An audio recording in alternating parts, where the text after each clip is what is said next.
Lesson 61 on page 88, and today we continue with the advanced notation chapter before we go on to the doxologies. But quick note, so last time I was talking to you about how rare it is to see a trigorgon. So this is my Musicon Enchiridion, or the musical primer. Yeah, I've been using this quite a lot, as you can see, and it's about uh, 560 pages. It's called the Musical Primer, Musical Enchiridion. Apparently, I bought this thing in 91 when I was a student of music. It looks like that.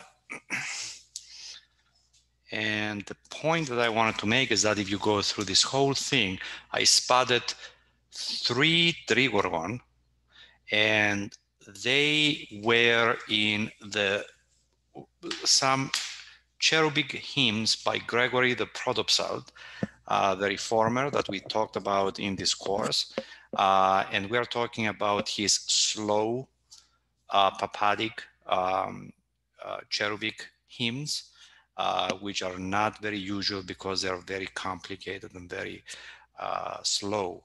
So trigorgon is indeed very atypical of the classical music scores of Byzantine music. That's why I decided to put all of this stuff in advanced notation. Okay, anavasis, ascent, katavasis, descent. You should know that by now because we talked about the characters of quantity that they ascend and descend, anavasis and katavasis. And some of them, they go up or down at once or one at a time. Once or one at a time. These are the Greek numerals. So alpha prime is 1, beta prime is 2, gamma prime is 3, delta, epsilon, stigma, and stigma is sigma tau, and sometimes you see it spelled out sigma tau prime, and sometimes you're going to see this kind of symbol that looks like the Latin S, which we sometimes use something like that for the ending S, the S that we're using at the end of the words in the Greek language as well. And that means the number 6. Okay, so alpha, beta, gamma, delta, and epsilon, not zeta, epsilon, stigma, zeta, eta, theta, iota. When you go up to 9, it switches to 10. And then this I becoming the 10, if you stick an alpha next to it, iota alpha prime is 11, iota beta prime is 12, iota gamma 13, iota delta 14, iota epsilon 15.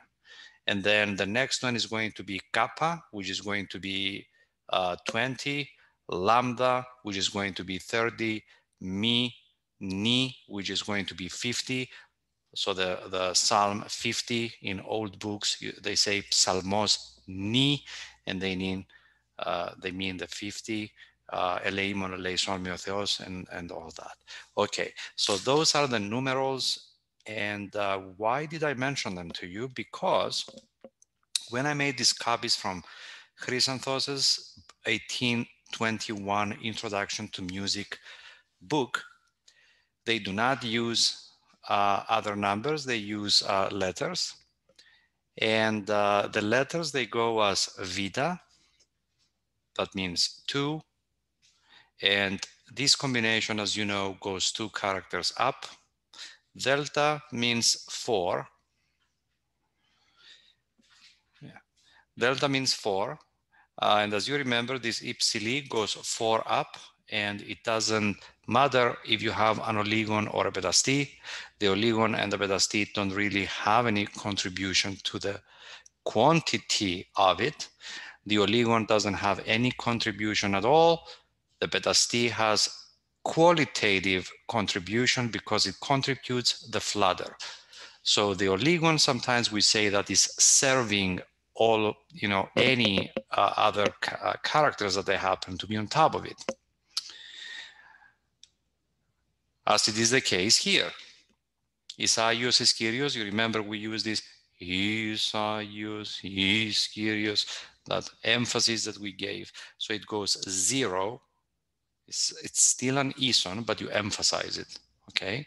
Now, if you have an ison and the kendimata served by the oligon doesn't really do anything, but you have the ison that stays on the same as the previous note, and then you have the kendimata that goes one note up, okay?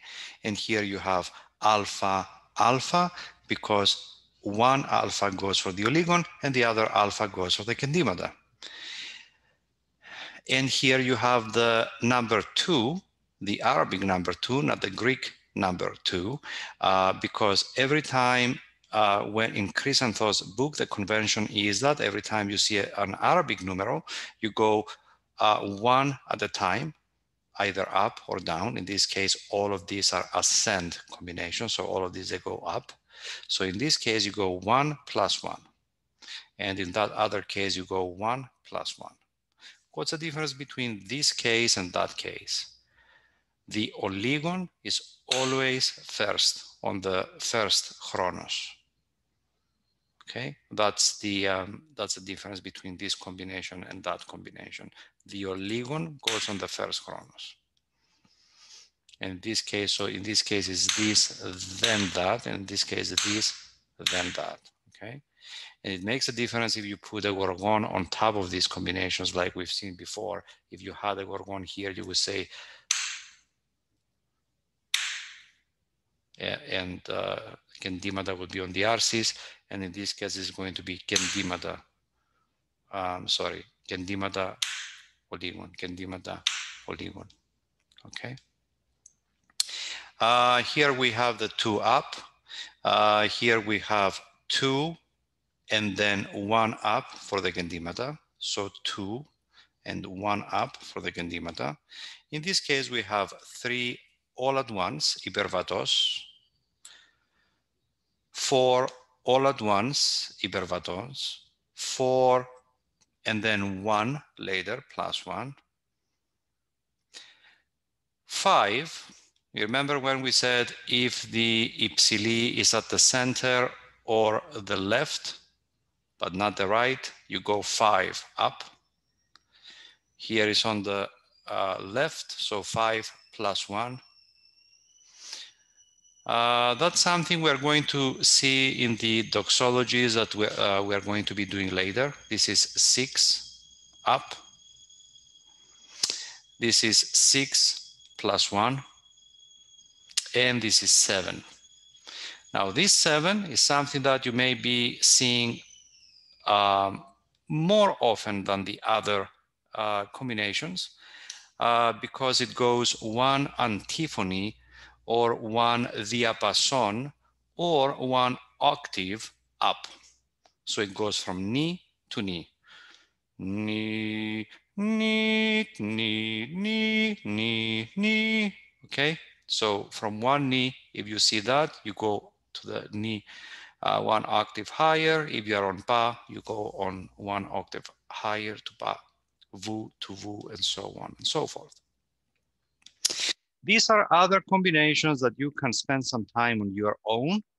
Having explained the combinations so far, it should be easy for you to see that some of them, they just repeat with the petasti just to give the flutter. So this combination here is pretty much this combination, but instead of oligon, you have the petasti, okay?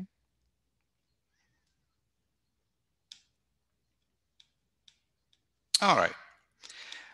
Combinations that they denote descent.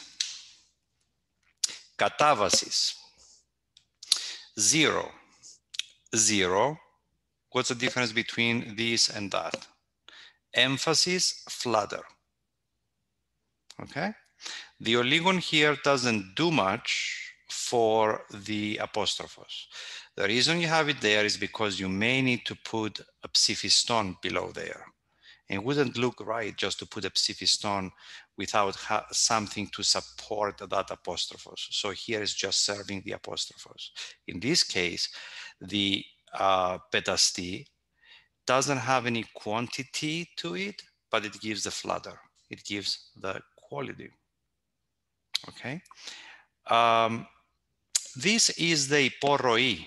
Okay. Do not confuse that with the kendima, because it kind of looks like a kendima, but it's not. The kendima is that.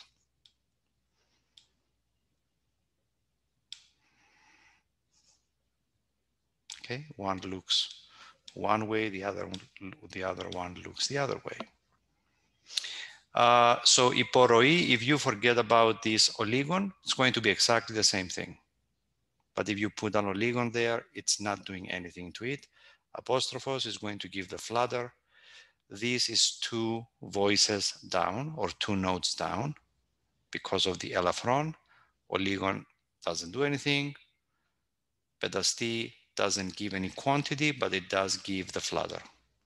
Hamili goes 4 down. And once again, the symbols below, one is to just serve it, the other one is to give the flutter.